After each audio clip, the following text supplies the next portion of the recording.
Hola, muy buenas noches. Gracias por acompañarnos un lunes más de Acción de Mercado. Como siempre, un placer compartir con ustedes la actualización de los mercados que nunca duermen. Me acompaña Bernard Mesén, corredor de la Bolsa Nacional de Valores, con quien vamos a detallar qué es lo que ha pasado en los últimos 8 días y ver unas noticias súper interesantes que tenemos el día de hoy para conversar con ustedes. Bernard, bienvenido, buenas noches. Bueno, buenas noches. Sí, el mercado siguió de capa caída, Esteban. Entonces, vamos a pasar rapidito del mercado. No, vamos a contarles por qué sigue rojo. Don Jerome Powell tuvo bastante que bueno, ver en esta caída. lo adelantamos y otra vez sacamos otra vez la bolita de cristal y dijimos más o menos por dónde andaban los tiros para esta semana.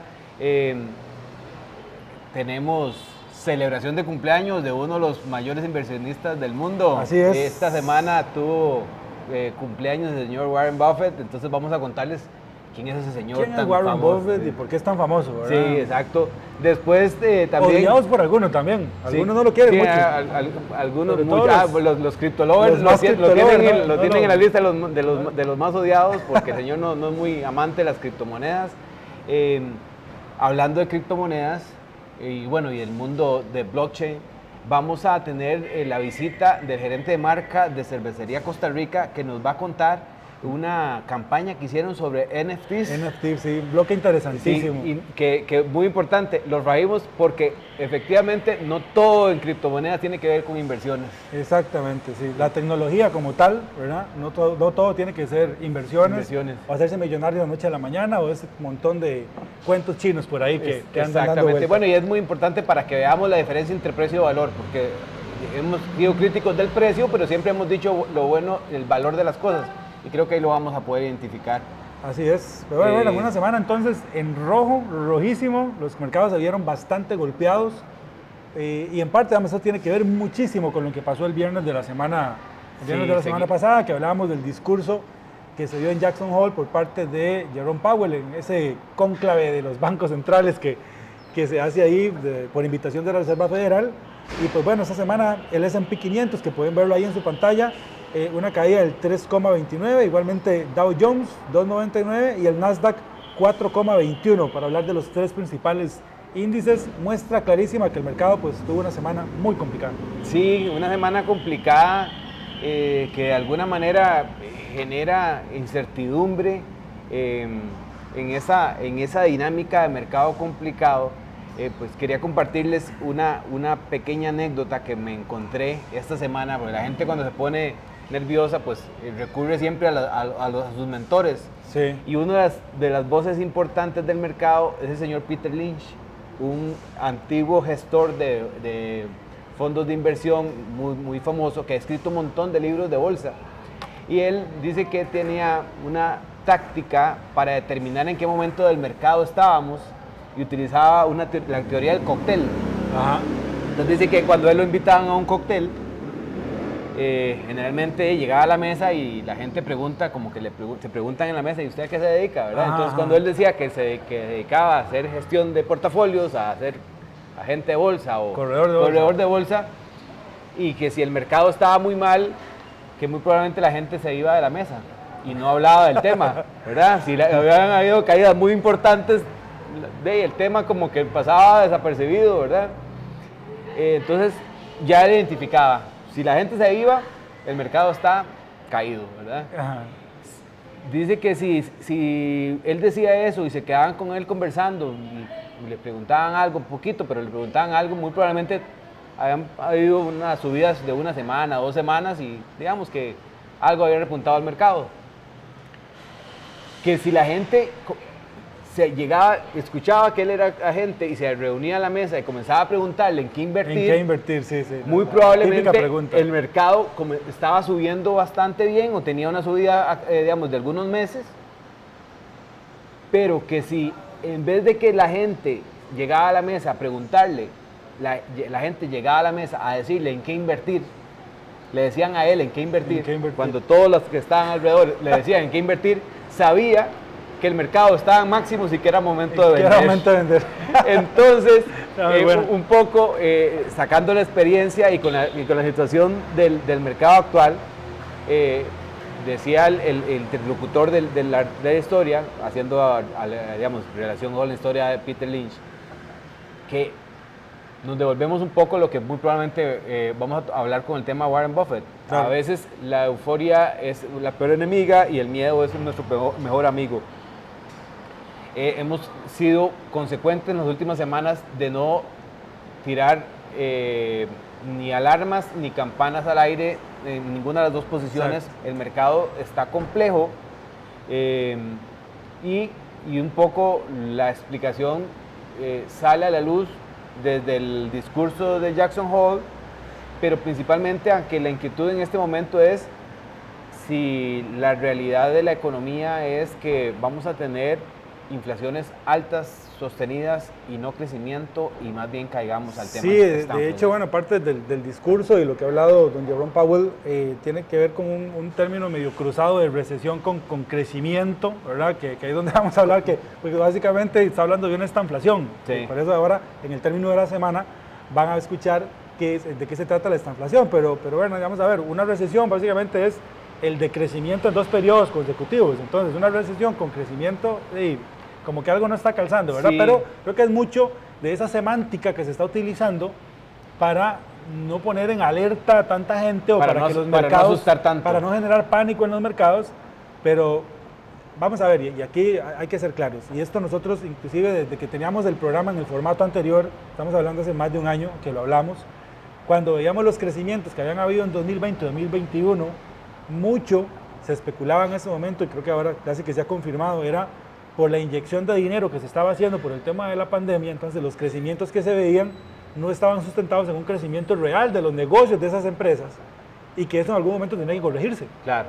Tenía que corregirse. Y eso podemos buscar el programa y ponerlo, hace un año lo hablamos nosotros, en el formato que teníamos en streaming, es lo que está pasando hoy. Ahora, el tema es que esto se juntó con la guerra en Ucrania, con la crisis energética, con la crisis de contenedores, y es donde se está armando todo este cóctel, ¿verdad? Sí, o sea, sí. Entonces es un momento complejo, y este aterrizaje suave, ¿verdad?, que quieren pretender hacer ellos, este aterrizaje de la inflación, pues algunos apuntan que tal vez no sea tan suave, pero bueno, la intención de ellos es que hay que bajar el tema de la inflación, que no puede quedar la inflación como en el psique de la persona, en los términos que estamos ahorita, sino que tienen que bajarlo a lo que ellos están especulando, un 2%, pero para hacer esto van a tener que seguir haciendo correcciones. Y es que sacarlo de la cabeza de las personas, sí, es muy importante, porque quiero quedarme tal vez en ese espacio. Los precios suben, y si las personas se acostumbran a un precio alto, el precio nunca va a bajar. No va a Entonces, un poco Jerome Powell en su discurso hizo referencia a esta situación. Yo, antes de seguir con el tema de Powell y el tema estanflacionario, quiero tomar algo que pasó al final de la semana, que hizo que, digamos, que termináramos en los rojos que terminamos, ¿verdad? Al final del cierre, bueno, digamos, después del mediodía de Estados Unidos, las acciones venían repuntando, digamos, el viernes estaba cerrando bien en verde, después de varios días en rojo, pero se anunció por parte de Gazprom el cierre del gasoducto nuevamente, sí, aduciendo que por el tema de mantenimiento que estaban haciendo, descubrieron que habían unas fallas. Esto curiosamente pasó después de que la Comunidad Europea solicitó que hubiera un límite al precio del gas, que tuvieran control sobre los precios, y Rusia inmediatamente da un detalle de voy a cerrar. Esto provocó todo lo que vos estás reiterando, digamos. Tenemos un problema energético en Europa que causa una distorsión muy grande en los precios. Exacto. Y que todos los esfuerzos que están haciendo para sostener la inflación no se van a poder realizar si no se controlan los precios de la energía. Y si tenemos un factor que no es controlable, como por ejemplo que los rusos cierren la llave, entonces vamos a tener problemas con el tema energético. Sí, es que, vamos a ver, en este momento Rusia literalmente los tiene agarrados, ¿verdad?, donde usted quiera imaginarse, pero los tiene agarrados, o sea, porque en este momento es el que está poniendo las reglas del juego energético, esta interdependencia, que nos apagaron la luz, pero ya volvimos, esta interdependencia que hay entre los países, que el tema, inclusive aquí se ponen sobre la mesa el tema de la globalización, ¿verdad? En donde creo que muchos países se han dado cuenta de que tal vez estar tan globalizado no era tan bueno como lo vendían. Sí, y muchas de estas políticas todo un cuestionamiento sobre de globalización van a venir para atrás y van a venir para atrás porque muchos países se han visto afectados. Sí, y algunos se han salvado de la misma situación, ¿verdad? Porque sí, entonces termina uno diciendo... Ya no es tan sexy sentir que dependo tanto de los otros. De los otros, entonces tal vez diversifican el tema de no estar concentrados en una sola región, un solo país, un solo proveedor, y eso pues ha ayudado tal vez a los países que estaban más rezagados en la parte comercial. Ojo ahí, mensajito a nuestros queridos políticos. Sí, hay que jalar para Latinoamérica, hay que jalar para acá. Sí, aquí tenemos muchísimo que podemos hacer y robarle parte del pastel que se ha ido mucho para Asia, o Europa, ¿verdad? Un poquito, y jalarlo hacia este lado. Y es que, digamos, a pesar de que esta semana, porque ahora que estamos viendo los precios, digamos, en el tema del petróleo, sí tuvimos una disminución importante del precio con respecto al cierre anterior. ¿Y bajó la gasolina? Sí, bueno, ya bajó la gasolina, sí, por dicha. Pero bajó la gasolina. Pero igual, otra vez, con la bolita de cristal que habíamos trabajado los meses anteriores, habíamos dicho que eso tiene un rezago, que no se enojaran, que no se desgastaran tanto en redes sociales. Sí. El precio iba a bajar y va a bajar más, esperando que se mantengan los precios que están actualmente. De hecho, el petróleo esta semana cierra en 86 el viernes, con una disminución de casi un 10% con respecto a la semana anterior, al principio, a los 5 días. Porque estuvo casi por encimita, decían un poquito a principios de la semana. En el Brent, que es el de Europa, 98 por ahí, los datos del WTI, que es el de Estados Unidos, pero principalmente hay que hacer una diferenciación. En el tema del petróleo hubo una disminución en los precios por otra mala noticia, y es que hay un par de ciudades en China que están revisándose por temas de COVID en cierres, y eso no es buena noticia. Para la próxima semana vamos a traer un invitado para que nos hable del tema de los contenedores. Ojo ahí el tema chino otra vez, por los contenedores y de la cadena de suministro. Toda la parte de cadena de suministros, porque eso otra vez no ayudaría mucho el tema de precios, ¿verdad? Entonces, digamos que ¿Cómo le ha costado a China? O sea, a veces uno no entiende. Yo honestamente no quiero sonar especulativo, digamos, o conspiranoico, pero a veces uno no entiende si es que realmente no lo están logrando controlar o que es parte de alguna estrategia interna, digamos, con algún otro fin, porque ya de este lado del mundo, pues el tema del COVID no es que ya del todo no está o no lo vemos, pero honestamente ya no sentimos que afecte tanto, ¿verdad? Como si vemos que ahí siguen cerrando ciudades, y si esto sigue aumentando, pues en algún momento pueden cerrar puertos inclusive y volver a parar otra vez todo el tema de suministro, ¿verdad? Sí, es difícil, pero lo que pasa es que en estas decisiones políticas sanitarias, ellos han sido muy radicales, y en la radicalidad, pues obviamente el efecto de ellos es mucho más grande que cualquiera de los efectos de países mucho menos significativos en la economía, y ellos sí tienen pues una posición importante, y un cierre de una ciudad, por supuesto, que genera todo un caos. Absolutamente. Antes de pasar de hablar, porque nos queda ver el indicador del Bitcoin, que tenemos una buena historia con el tema del Bitcoin, algo que pasó con Crypto.com.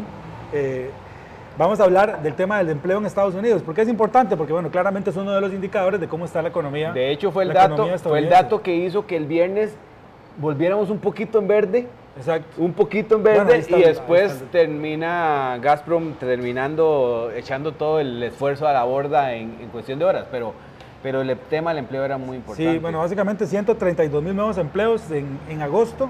Y lo más interesante de este dato, Hernán, es esto siguiente, que es la cantidad de empleos disponibles. Fueron 311,000, más bien.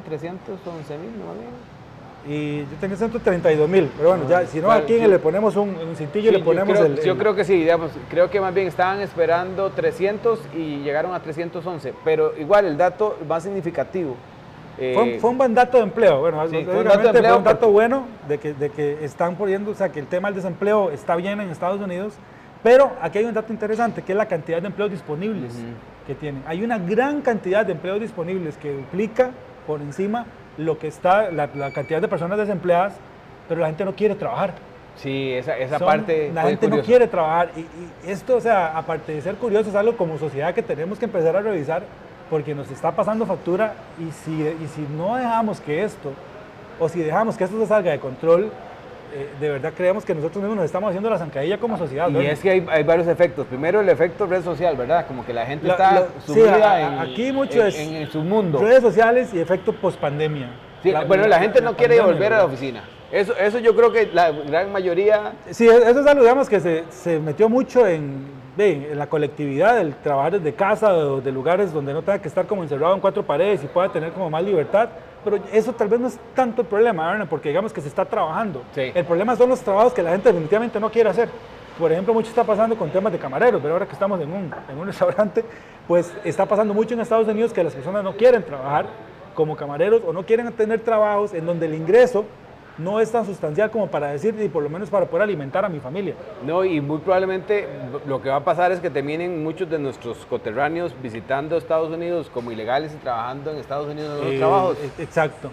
Sí, y es interesante. El efecto de redes sociales que mencionaba Bernan, bueno, estamos viviendo en una burbuja imaginaria en redes sociales en donde todos estos influencers, todos estos youtubers, todas estas personas que pasan publicando y publicando cosas en redes sociales, poniendo una vida ficticia, porque ya sabemos que no es una vida real, de agregar nada de valor y recibir dinero por no agregar nada de valor. Eso no tiene ningún sentido económicamente hablando. Claro, ningún sentido económicamente hablando tiene eso. Usted para recibir dinero tiene que agregar valor. Pues bueno, se ha generado esta corriente en donde sin hacer nada, sencillamente por tener views, por tener likes, por tener reproducciones, querer vivir un estilo de vida de viajes, de yates, de hoteles, y esto está generando en las personas que necesitan trabajar para llevar comida a sus hogares, que necesitan agregar valor para generar dinero porque no son tan famosos en redes sociales, que no quieran ir porque literalmente se sienten menos. Se sienten que por hacer un trabajo, o un trabajo tal vez que no es tan bien pago, o que no es un trabajo tan agradable para quienes no tienen pues la voluntad de poder hacerlo de una buena manera, pues se sienten mal, se sienten forzados, y eso está generando que la gente no quiera volver a trabajar, y es un gran problema, que si no lo paramos, y es parte un poco también del tema, creo que un poco del discurso de Powell, o esto que se está un poco ahí, tal vez, tras bambalinas, de que en algún momento la gente va a tener que volver por necesidad, ¿verdad? Sí, porque bueno, no va a haber forma, es que efectivamente el camino que llevan las economías es a un ajuste que va a ser doloroso, claro, como lo dijo Powell. ¿Por qué? Porque el dinero va a ser más caro. Y para que la gente comprenda que el dinero sea más caro, hace que las empresas no tengan la misma posibilidad de contratar a tantas personas. Exacto. Entonces alguna gente tenga que perder sus empleos, que las empresas, por ejemplo, no puedan hacer algunos proyectos y entonces no puedan invertir y subcontratar a algunas otras empresas. O sea, ese dolor no es un dolor ajeno que está ya en Jackson Hole y en el discurso, sino que es un dolor que se propaga por los diferentes países. Sí es muy importante señalar en el tema de redes sociales y en la no generación de valor, que nosotros hemos sido muy críticos, incluso aquí localmente, con la gente que igual que está en esa tendencia de andar vendiendo beneficios irreales a través de cursos o de... Sí, extrapolémoslo al tema de inversiones, sí, ahora. Porque en el tema de inversiones lo que sí hemos visto es un discurso fácil de la gente que si por esta situación no quiere trabajar mucho, le va a sentir muy bien al oído que le digan, mira, te voy a vender este curso o te voy a enseñar esta manera para invertir y que te vas a hacer millonario de hoy para mañana. O puedes hacerte millonario invirtiendo en un índice, por ejemplo, cosas que no suceden. Y en esto nosotros hemos siempre sido muy claros. De hecho, nuestra línea de pensamiento es acorde a nuestra línea de trabajo como profesionales, tenga mucho cuidado con esos discursos. ¿Por qué? Porque generan daño. Ya está generando un daño a nivel económico el que estos youtubers, influencers, que venden esa vida de no agrego valor, no hago nada y me doy la vida de millonario, pero también está generando mucho dolor y ya ha generado muchísimo dolor los influencers o youtubers de inversiones que venden el hágase millonario invirtiendo en esto, o véame aquí en la playa tomándome las margaritas, aquí tirado en la arena, mientras mi dinero trabaja por mí. Eso no existe tal cual, o sea, eso no existe tal cual, y en esto yo quiero ser enfático, y no es una mentalidad pequeña ni mentalidad mediocre. La gente que puede hacer eso es gente que ha tenido dos cosas: o recibió una herencia muy buena y son hijos o familiares de familias muy millonarias, y viven de eso, pero prácticamente no tienen ningún valor en lo que están haciendo, básicamente que vivir del esfuerzo que ya hizo alguien más, o personas que han generado negocios muy buenos y que pueden vivir de los rendimientos que ya sus inversiones les generan, pero son casos muy, muy aislados. Exacto. Nadie que esté vendiendo cursos, nadie que esté vendiendo productos de inversión es millonario. Nadie, porque si no, no lo harían. Sencillamente por eso, si no, no lo harían. Por más que a usted le guste, por más que a usted le apasione, si usted ya tiene la libertad financiera para retirarse, usted no anda vendiendo cursos, usted no anda haciendo posteos, usted no anda poniendo su vida, usted no ve a ningún millonario de verdad, usted no ve a Mark Zuckerberg vendiendo cursos de libertad financiera, usted no ve a Jeff Bezos ofreciendo productos de inversión para que usted sea rico como él. Eso no existe. Entonces, aterricemos esto y caigamos en cuenta del daño que este tipo de publicidad, que este tipo de malos vendedores, de malos asesores, si es que se les puede llamar asesores, le están haciendo a mucha gente y socialmente ya nos está pegando y desgraciadamente, Bernan, hay una generación muy joven que ha crecido con temas de redes que no logra darle la magnitud que este problema le puede generar a sí mismo y a la sociedad en la que está viviendo, ¿no? Y es que diferenciar una cosa de la otra es muy importante. Yo sé que esto tal vez nos aleja, bueno, no nos estamos alejando completamente del tema del programa, pero sí es importante, digamos, señalar ese discurso del facilismo, del sin esfuerzo o de yo tengo la receta mágica. La receta mágica no la comparte nadie. Eso es lo primero. No la comparte nadie. Y además, se la pueden compartir, pero usted tal vez no tiene todos los elementos que tuvo esa persona para poder hacer la realidad. Exactamente. Y el otro aspecto importante, y es algo que la gente podría tener identificada, esos malos roles, de personas generando roles de conducta o de señalándole a la gente un camino fácil, se parece mucho a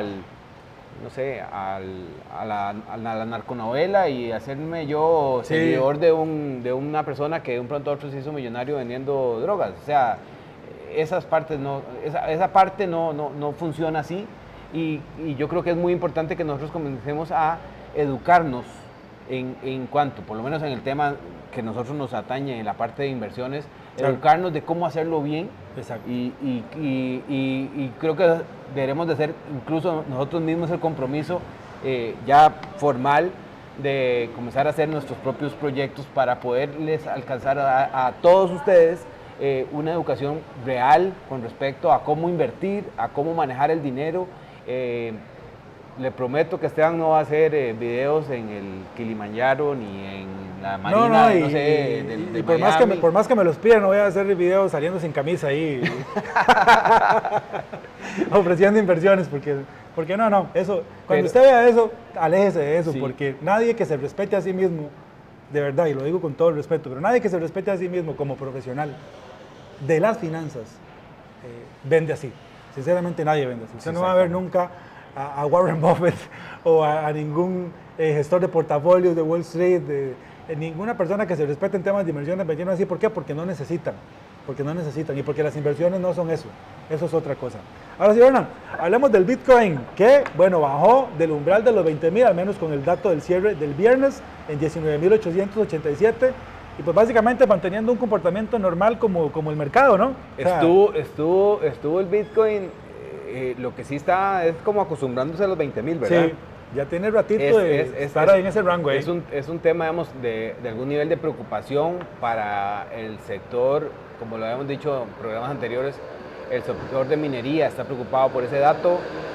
También ha enfriado montones el tema transaccional, o sea, obviamente la gente pues a esos niveles sin mucha negociación ni siquiera puede, digamos, pensar en operaciones de trading cuando el rango está entre 20,300 y 19,500, o sea, pues habrá algún astuto que me diga, no, yo cada vez que toca aquí vendo y compro, pero esos son los que más o menos están en el club ese de los vendedores de humo, ¿verdad? Con eso, sí.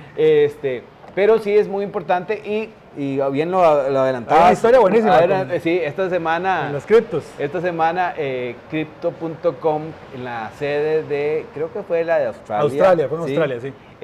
Una usuaria solicitó una liquidación, creo que era aproximadamente $100. $100 australianos. Sí, digamos, y le acreditaron $7 millones australianos.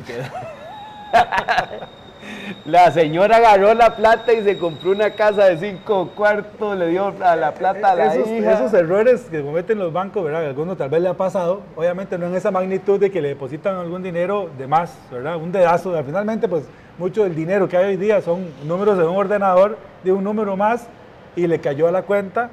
Y bueno, y la señora hizo fiesta con la plata, ¿no? Con la plata, sí. Bueno, lo que me da curiosidad es que un poco de la tendencia de defensa de la parte tecnológica de las criptos ha sido la seguridad de las transacciones y todo. El tema, para que no suene crítica, sino más bien para explicación para la gente, claro. Es que los exchange, las casas de cambio de cripto funcionan como un banco. Son empresas alternativas sí. Que te dan un servicio de pagos. No son la cripto en sí, no son el blockchain.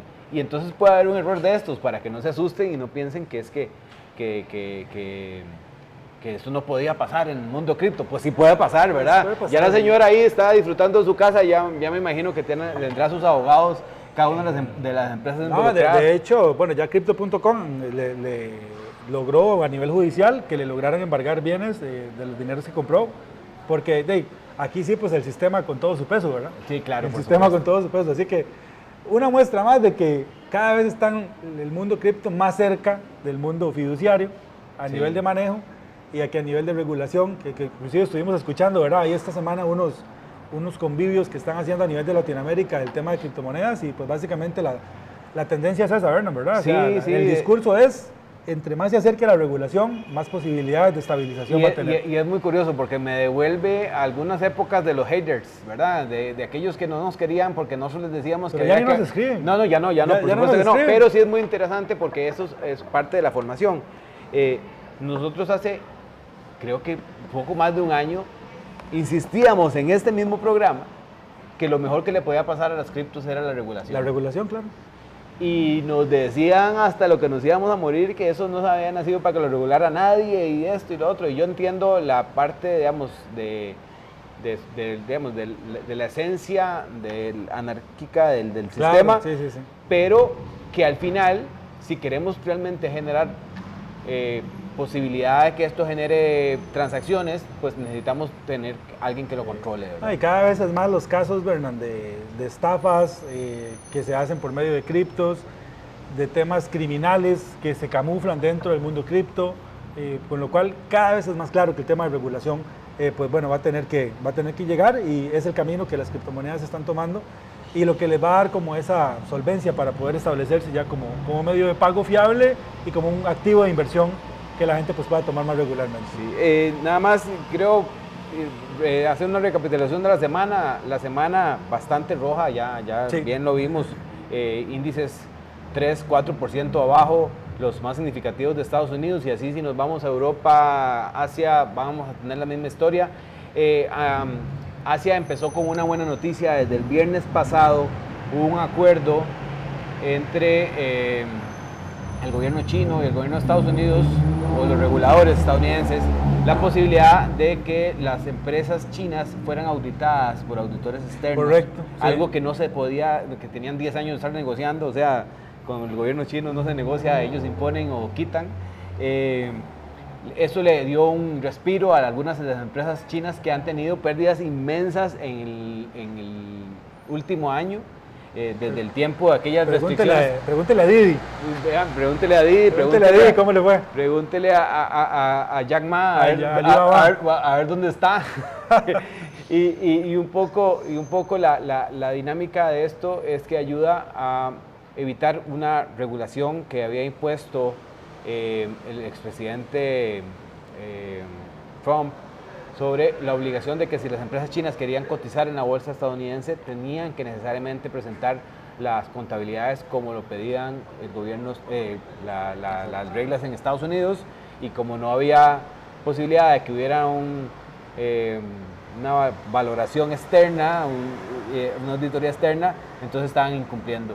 Así que pues esto también es algo a revisar. Igual el mercado chino igual se cayó con todas las demás acciones en esta semana tan roja por todo lo que estamos comentando. Pues bueno, ahí seguimos con los ojos puestos en el mercado, muy atentos a todo lo que pueda suceder. No vamos a cambiar el discurso que hemos mantenido todo este año básicamente. Estamos en tiempos complejos, en tiempos de mucha precaución, en donde cada vez que se vaya a dar un paso de inversión hay que estar bien asesorado y pues saber muy bien lo que se está buscando con esa inversión que se está haciendo. Bernard, ¿te parece si vamos ahora con nuestro invitado y vamos a hablar de los NFTs que sacó la cervecería Costa Rica? Pero antes tenemos que hablar del señor Warren Buffett.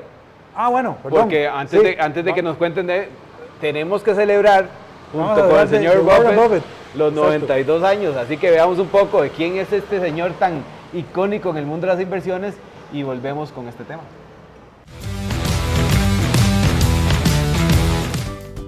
¿Quién no ha oído hablar de Warren Buffett? Una de las personas más ricas del mundo, que constantemente ocupa un lugar destacado en la lista de multimillonarios de Forbes. Su patrimonio neto figuraba en 100.000 millones a partir de junio de 2022. Buffett es conocido como un hombre de negocios inteligente y un filántropo generoso. El pasado 30 de agosto llegó a sus 92 años. Warren Buffett nació en Omaha en 1930. Desarrolló un interés en el mundo de los negocios y la inversión a una edad temprana, incluso en el mercado de valores. Probablemente sea más conocido por ser uno de los inversores más exitosos del mundo. Por eso no sorprende que la estrategia de inversión de Warren Buffett haya alcanzado proporciones míticas. Buffett sigue la escuela de inversión de valor de Benjamin Graham.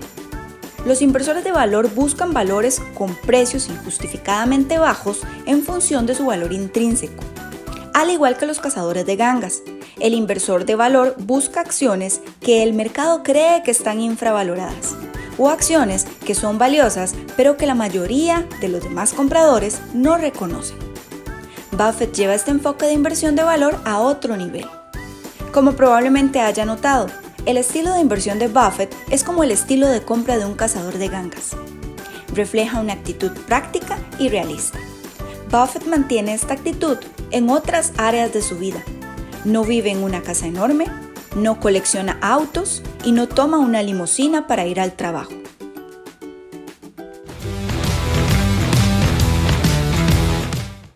Bueno, ya vieron de qué se trata este señor Warren Buffett, famosísimo, alguien que tiene usted que seguir si le gustan las inversiones, porque realmente es todo un maestro. Bernard, y ahora sí, vamos a hablar de los NFTs que sacó la cervecería Costa Rica para que nos demos cuenta de que no todo el mundo del cripto tiene que ver con inversiones, sino que el mundo del blockchain como tal tiene muchas más aplicaciones. Vamos a ver un clip y venimos enseguida con la entrevista de este tema tan en particular.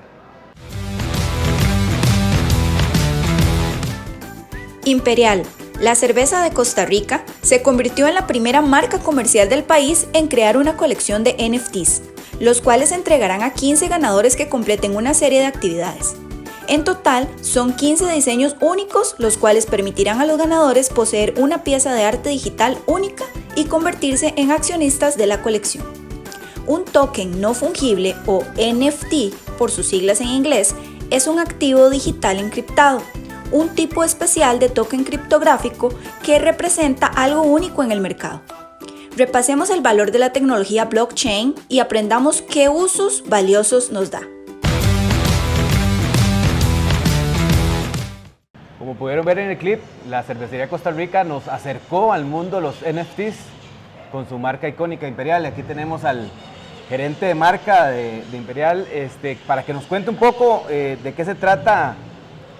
No, por lo menos para decirle a la gente que efectivamente el mundo de los NFTs no es inversiones. Es la primera vez, y eso les estábamos comentando fuera de cámaras, es la primera vez que en este programa vamos a hablar de un tema que no tiene que ver con inversiones y que intencionalmente lo trajimos a la mesa para no solamente pues, contar un poco la experiencia de la Imperial en esta campaña, sino para enseñarles al público de qué se tratan los NFTs. Bienvenido. Muchas gracias, Bernard, por la invitación al programa, primero que todo. Y sí, justamente la idea nace de algo muy lejano al tema del programa, ¿verdad?, de las inversiones. Nosotros queríamos montarnos sobre alguna herramienta tecnológica que estuviera de moda, que estuviera en tendencia, porque no me gusta la palabra moda, y queríamos nosotros generar una conversación relevante sobre la marca pero que no se quedara solamente en el pico de conversación, sino traer algo que fuera novedoso para Costa Rica. Y entonces empezamos a pensar cómo darle la vuelta, aparece el tema de los NFTs, y lo que pensamos es cómo hacemos para generar algo que sea más accesible para todo el mundo, sin que piensen que tienen que invertir en Imperial o que generar algún tema, digamos, que se aleje de lo que en sí es el giro de negocio de la marca, ¿verdad? Sí. Entonces ahí lo que pensábamos es, bueno, en Costa Rica hay un montón de diseñadores súper buenos. ¿Qué pasa si generamos nosotros una colección de NFTs con Imperial, los ponemos a concurso y que la gente participe, y que en medio de toda esa dinámica, porque entonces ya el objetivo trasciende el tema de los NFTs per se, pero en medio de toda esa conversación podemos también educar un poquito y enseñar sobre, por lo menos generar la curiosidad de qué es un NFT. Y eso es lo curioso, porque efectivamente dentro del mundo de las inversiones, en los últimos tal vez 2 años, la gente ha relacionado a las criptomonedas, a los NFTs, a los tokens en particular, en un producto de inversión. Y hemos dejado de lado el valor real que tiene toda la tecnología, y los NFTs yo creo que es el mejor ejemplo de cómo darle valor incluso, por ejemplo, a un artista, a un bien único, cómo identificar un bien único. Ese tipo de cosas que vienen muy probablemente que vinieron con la misma campaña de que la gente preguntaba, ¿y eso de qué se trata, verdad? Claro. Habrá la gente que es más entendida, pero me imagino que la mayoría no. Exacto, y de hecho justamente, bien lo mencionas, el aspecto coleccionable era para nosotros uno de los atributos más importantes, y entonces empezamos a pensar qué activos únicos tiene la marca Imperial, y el águila evidentemente es un activo icónico de la marca, superposicionado en la cabeza de la población costarricense, y que realmente a lo largo desde 1924 que existe Imperial ha tenido muy pocos cambios. Nosotros nos dimos la libertad de realmente despeinar el águila como nunca antes se había hecho, justamente para darle este valor de un aspecto coleccionable, de un tema con un diseño detrás que generara al final. Íbamos a tener 15 NFTs con 15 diseños diferentes, cada uno un diseño diferente. En el caso de los diseños, los diseñadores son costarricenses. 100% costarricenses. Y hay una obra física y está Correcto. La obra digital. Correcto. ¿Y los ganadores entonces reciben ambas opciones o simplemente la parte digital? Claro, entonces funciona así más o menos la promoción, porque ya funcionó. Sí, por cierto, ahora vamos a compartir los nombres de los ganadores por aquellos que quieran ver si están en la lista. Bueno, yo me imagino que ya los ganadores ya saben, ¿verdad? Claro que sí, deberían estar súper atentos. Entonces nosotros iniciamos, la primera parte de la promoción era meter a la gente en el juego de los NFTs. Entonces nosotros creamos un sitio web en el que existía un avatar que la gente podía personalizar. Entonces ya metíamos un aspecto personalizable, había un machote, o sea, habían límites de personalización, pero la gente creaba su propio avatar, lo subía, le ponía un nombre, escogía qué tipo de águila quería, podía escoger el outfit del águila, que el color de la cabeza, el sombrero, los ojos, etc. Y lo subía dentro de ese sitio web donde la gente votaba. Los 15 ganadores en los que tuvieron más votos del público, porque al final la gente escogió los ganadores de los NFTs, eran los que recibían este NFT, que es un cuadro físico y un token digital, además de un premio económico, que la idea también era poder acompañar a estas personas un poquito en explicarles cómo se puede invertir en acciones en Costa Rica, pero ellos pueden hacer con esa plata lo que ellos quieran. Por supuesto, buenísimo. Y otra cosa muy importante, porque yo creo que dentro de las cosas que este programa trae a la mesa para el público, para enseñar, era que muchas de las consultas o de las relaciones que ha hecho la gente con respecto a los NFTs es como un tema de especulación, de tratar de que compro algo a un precio y lo voy a vender más caro. Y estamos dejando de lado un poco esa otra parte, el artista gráfico, el diseñador, que puede exponer su obra, puede de alguna manera también demostrar que tiene una obra única, irrepetible, que ese NFT te va a dar seguridad de que esa obra representa una obra real del artista, y también pues creo que ese acercamiento de Imperial, siempre tan innovador en el tema de estas nuevas tecnologías, también ayuda a que nosotros podamos explicarle a la gente que está más allá del mundo de las inversiones. Totalmente. Y tal vez que nos compartas un poco la experiencia, como cuántas personas participaron.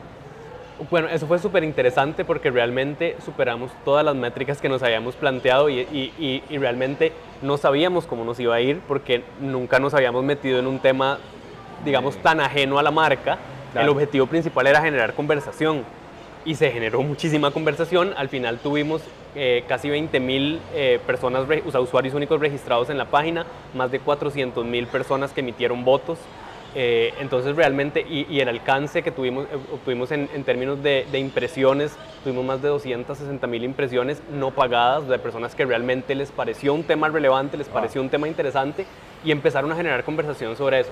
Entonces nosotros evidentemente cuando vos planteas esos dos caminos, digamos NFT, yo lo abordo desde la perspectiva de inversión o de la especulación o de la perspectiva coleccionable. Nosotros teníamos muy claro que era por este segundo lugar. Y parte también de la comunicación que queríamos hacer era que esto todo fuera por acá y que no hubiera una falsa expectativa de que Imperial iba a empezar a mover un mercado bursátil que no tenía nada que ver con la intención de la marca.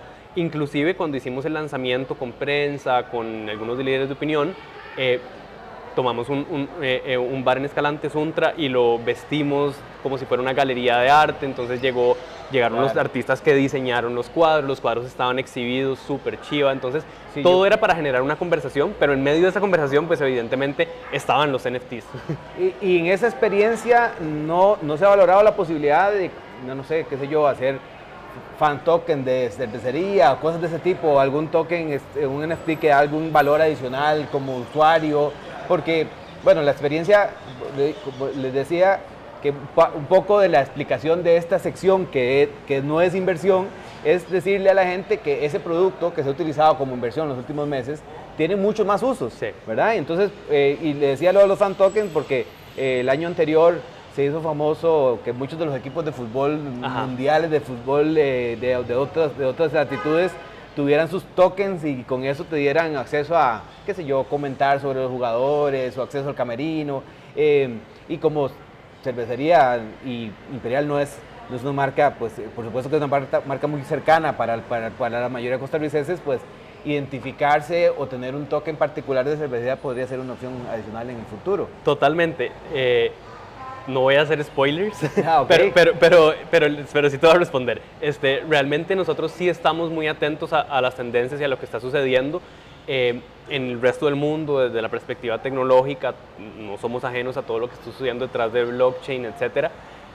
Y también tenemos muy claro que al ser Imperial la cerveza de Costa Rica y de los y las costarricenses, cuando adoptemos cualquiera de esas cosas tenemos un deber muy claro de que esa conversación sea en el tono y en la forma de los costarricenses. Entonces nosotros no pretendemos simplemente traernos algo y hacerlo tal cual como lo hizo otra marca, otra empresa o otra tecnología en otro país, sino que realmente si encontramos la oportunidad más la posibilidad de tropicalizar es donde ese proyecto tiene luz verde. La experiencia que acabamos de tener con NFTs, la verdad nos dejó un muy buen resultado, muy grato, entonces definitivamente quedamos con ganas de seguir haciendo más cosas sobre esta línea. Nos damos cuenta que es un tema del que a la gente le interesa saber más, le interesa conversar. También realmente es un tema en el que, por lo menos en Costa Rica, hay pocas fuentes de información. Claro. El programa de ustedes es una de ellas, pero pues que marcas de consumo masivos empiecen a meter también en temas más tecnológicos, pues ayuda también a que para las personas sea más accesible la información. Por supuesto. Yo difícilmente uno en una primera conversación puede explicar bien de qué se trata un NFT, ¿verdad? Y ahí uno busca todas las posibles explicaciones ahí, dependiendo de la edad, del público, de la persona que le está preguntando. Yo lo relacionaba mucho, tengo muchos amigos artistas, por ejemplo, y entonces decía, bueno, ¿cómo puedes darle valor a un cuadro? Solo si sabes que es único, que es real, que esa persona lo pintó. El NFT te da esa posibilidad porque tenés certeza de que esa ilustración digital o ese archivo digital no es más que ese y solo tiene un solo autor. Esa particularidad es muy interesante para alguna gente tal vez más centrada en años, los que tenemos más canas, tal vez nos recordemos cuando la gente coleccionaba las tarjetas de béisbol y entonces algunas tarjetas se hacían más famosas porque era el pelotero que más home runs había hecho y cosas de ese tipo, pero que la única manera de que tuviera valor real era que usted supiera que era completamente la original y que fuera única. El NFT logró con tecnología darle a la gente ese alcance. Yo pues primero quería aplaudir el esfuerzo de la marca porque le permitió a mucha gente pues educarse sobre el tema y nos permite también hablar sobre el tema no desde el mundo especulativo, no desde el mundo de inversión, sino desde el mundo de la tecnología, que es algo que nos va a atrapar y que tenemos que estar preparándonos. Y entonces, por supuesto que es para nosotros muy valioso que Cervecería haga estos tipos de campañas y, como decía anteriormente, un poco la experiencia de las redes. Ahí también para que me contes, me imagino que hubo de todo, que hubo gente que lo aceptó y gente que criticó y este mundo del blockchain tiene de todo, ¿verdad? Así es, y el mundo del blockchain y el mundo de las redes sociales, ¿verdad? Sí. Porque la única forma de que nadie lo critique a uno es no hacer nada. Entonces, evidentemente... no, te critican por no hacer nada. O te critican por no hacer nada también, sí, eso también sucede.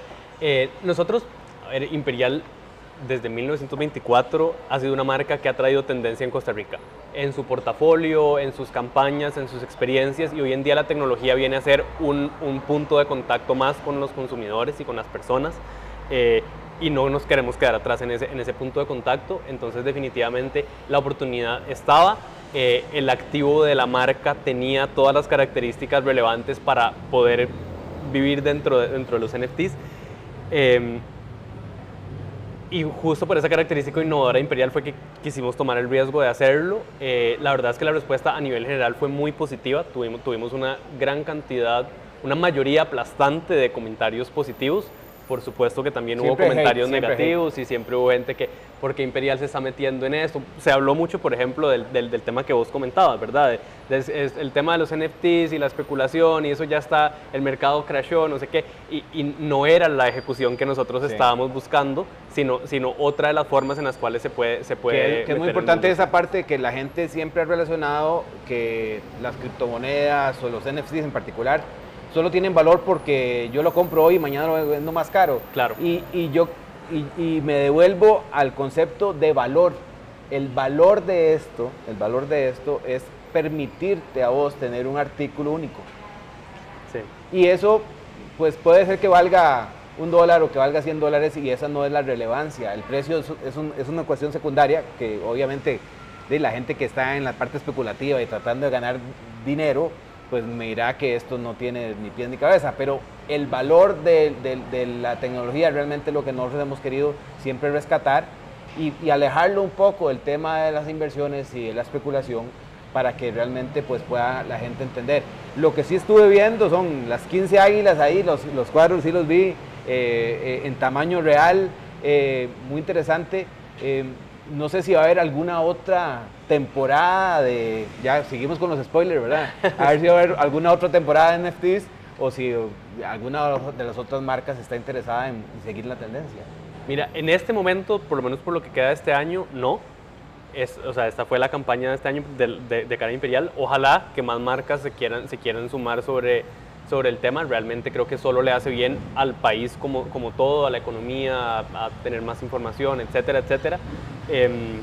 Dentro de nuestros planes ahorita a corto plazo no está. Para el año que viene, ahí sí no voy a hacer spoilers de los planes del año que viene. Tienen que ver los otros programas para ver cuándo nos cuentan. Exacto. pero lo que sí les puedo decir de nuevo es Imperial va a seguir metiéndose en temas de tendencia, va a seguir queriendo innovar y traer temas a Costa Rica que no han llegado o que no han tomado la atracción que han tomado en otras geografías. Entonces eso definitivamente sí lo podemos seguir esperando de Imperial. Bueno, buenísimo. Queremos reiterar el agradecimiento a Cervecería primero por que vos estás aquí con nosotros acompañándonos, contándonos un poco de la campaña. También recordarles que FIFCO es uno de los emisores de bolsa locales, entonces también es importante pues, estar viendo qué hacen las empresas que son emisoras. Y para el siguiente tema quiero que se queden atentos porque vamos a hablar de otra marca icónica. Esta próxima semana vamos a ver el lanzamiento del iPhone 14. Ya, aunque ustedes no lo crean, ya llevamos 14 iPhones. Así que vamos a ver un poco de este clip que pasa cuando los iPhones salen a escena con la acción de Apple.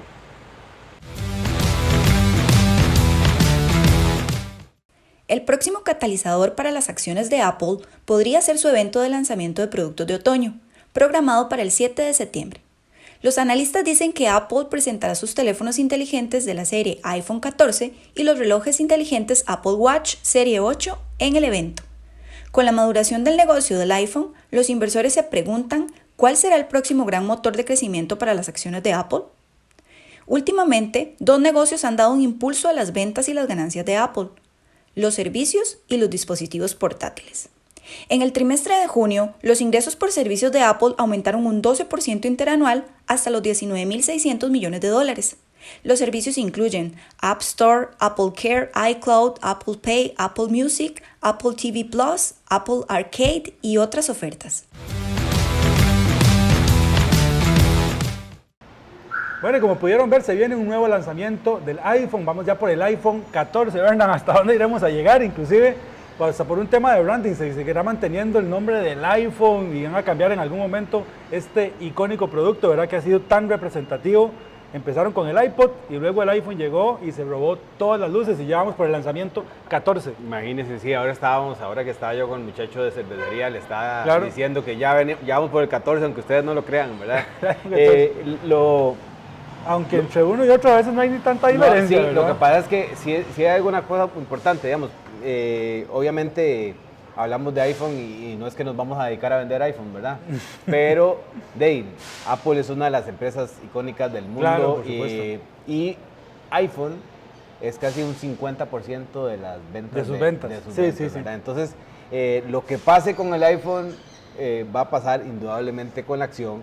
El lanzamiento de esta semana, de lo que realmente vos bien lo describes. A veces uno no sabe qué le hicieron, y que es que media cámara más y un píxel más y cambiaron de color. Entre uno, inclusive hasta dos modelos, digamos, por encima, no notas mucho la diferencia, pero es una marca tan posicionada que tiene un público tan fiel, tiene un mercado tan cautivo que la gente que tiene iPhone difícilmente pasan a otro sistema operativo, ¿verdad? Sí, es complicado. Y es curioso porque yo en la investigación para esta sección estaba viendo la presentación del primer iPhone, ¿verdad? Fue el momento, digamos, creo que fue el cambio icónico de la marca. El momento cumbre de Steve Jobs en sus famosas presentaciones que eran todo un show, ¿no? Y lo primero que quería hacer referencia era cómo la gente criticaba a Steve Jobs en ese momento, porque decía: ¿quién va a pagar $500 por un teléfono? El teléfono más caro de la historia. No tiene ni siquiera teclado.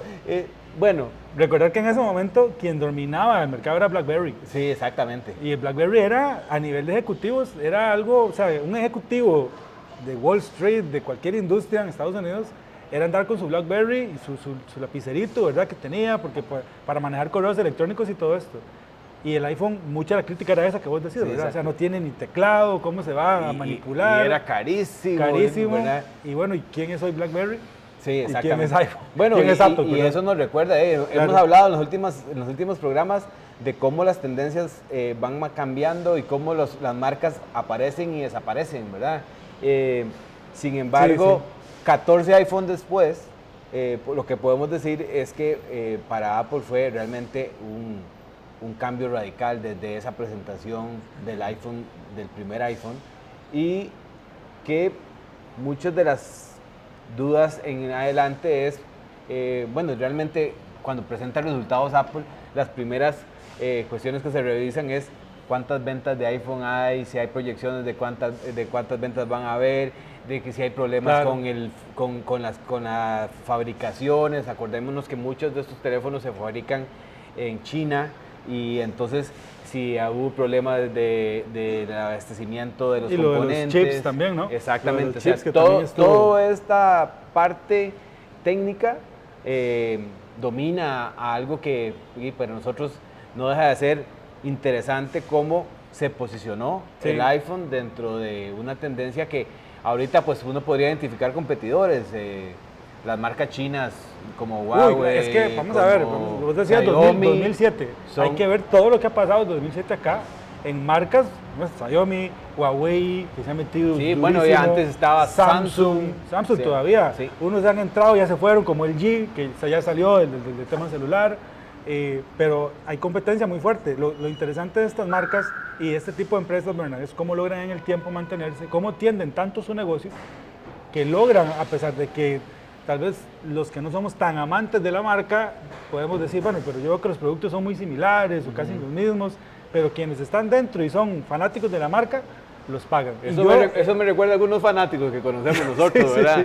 Sí. Por aquello, ¿verdad? Yo he visto algo aquí, digamos, muy interesante, de hecho, cuando doy charlas de comportamiento de consumo en las personas, algo inexplicable, digamos, que no se puede explicar desde la racionalidad del comportamiento del consumidor de estas marcas. Esperan, acampan fuera de las tiendas cuando va a hacer un nuevo lanzamiento. Claro. ¿Verdad? O sea, ¿cómo usted desde la racionalidad explica eso a una persona? ¿Cómo se lo explicamos a los aliens, como dicen? Bueno, no, pero no, yo puedo explicarlo.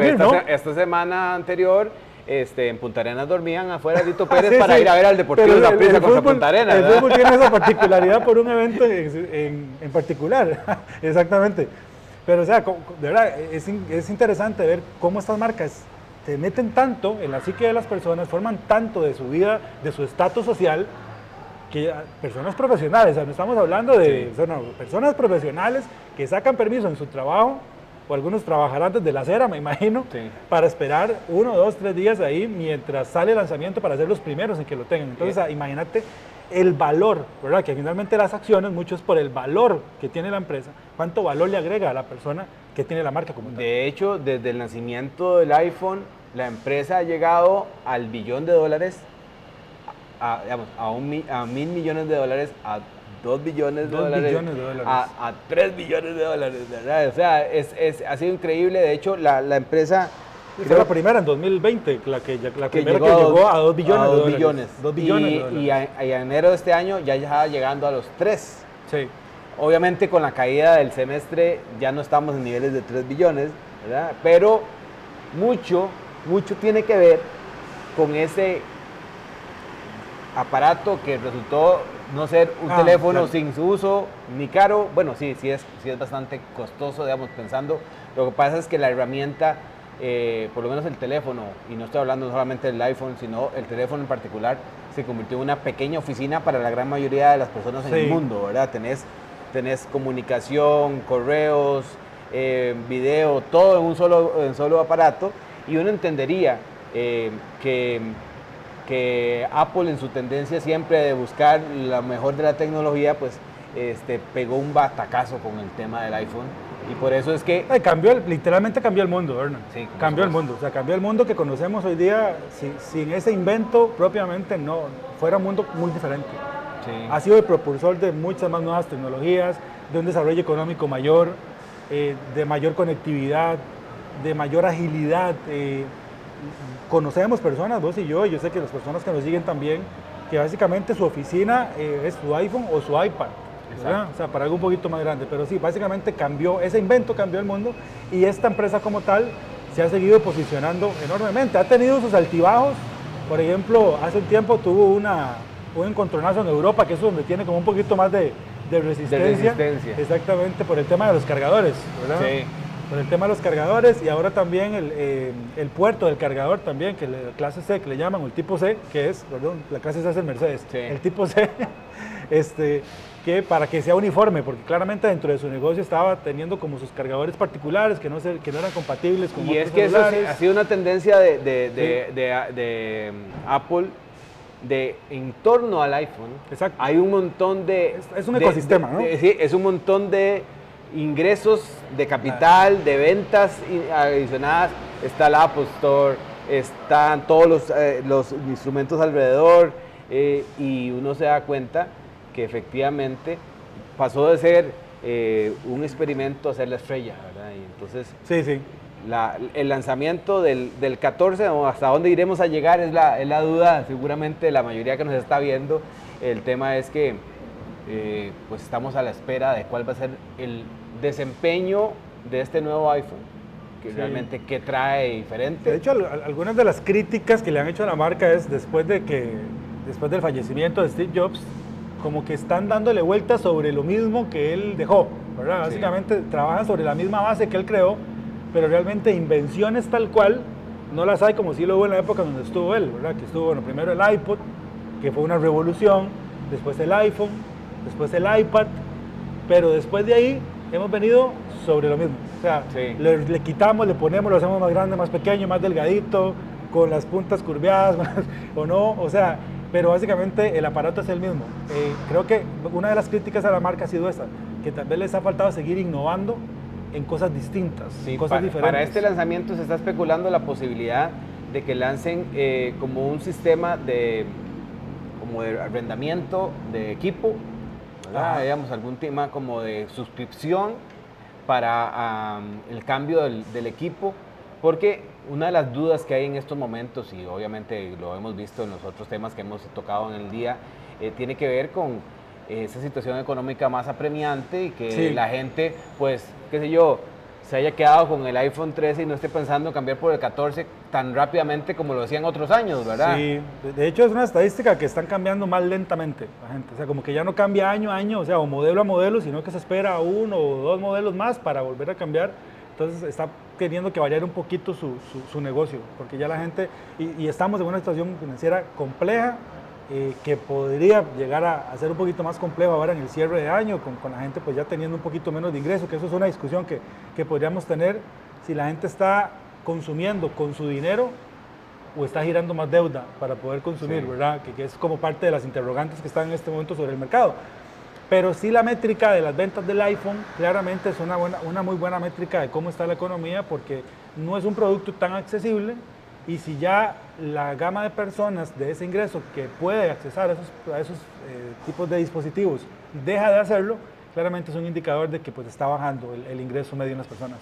Bueno, lo importante es que tenemos lanzamiento de nuevos aparatos Así es, de a Apple. los amantes de la tecnología, Sí, es todo un evento esto. Por supuesto que hay que estar atentos para las próximas semanas a ver cómo evolucionó la acción después, cuál es la expectativa de este nuevo producto y para los que son más amantes van a venir las críticas o los elogios de los cambios y las cosas que se hicieron, ¿verdad? Nosotros de momento vamos a ver los números ya finales, las ventas y las utilidades que esto genere, porque eso es lo que se refleja también al final de la acción.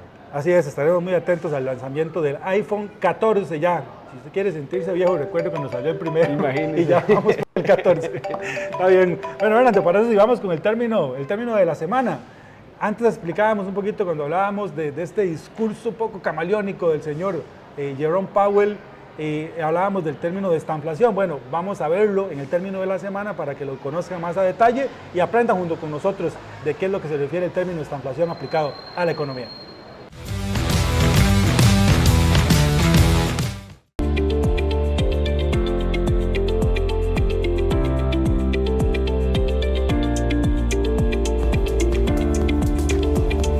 La estanflación es un ciclo económico caracterizado por un crecimiento lento y una alta tasa de desempleo acompañada de inflación. Los responsables de la formulación de políticas económicas encuentran esta combinación particularmente difícil de manejar, ya que intentar corregir uno de los factores puede exacerbar a otro. Una vez que los economistas pensaron que era imposible, la estanflación se ha producido repetidamente en el mundo desarrollado desde la crisis del petróleo de la década de 1970. A mediados del 2022, muchos decían que Estados Unidos no había entrado en un periodo de estanflación, pero que pronto podría experimentar uno, al menos por un corto periodo. En junio del 2022, la revista Forbes argumentó que era probable que en un periodo de estanflación se debía a que los responsables de la formulación de políticas económicas abordaran el desempleo primero, dejando que la inflación se abordara más tarde. El término estanflación fue utilizado por primera vez por el político británico Ian MacLeod en el discurso ante la Cámara de los Comunes en 1965, una época de estrés económico en el Reino Unido. Llamó a los efectos combinados de la inflación y el estancamiento una situación de estanflación.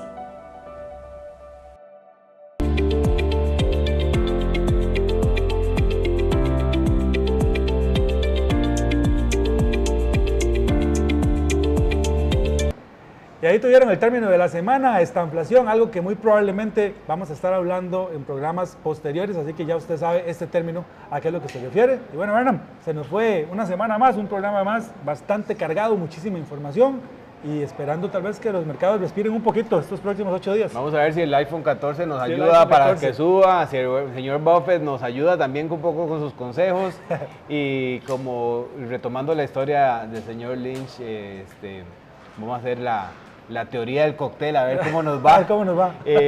Lo importante es que, bien como lo decís todas las semanas, el mercado no para, así que nos esperamos la próxima semana con más de Acción de Mercado. Así es. Que esté muy bien, saludos.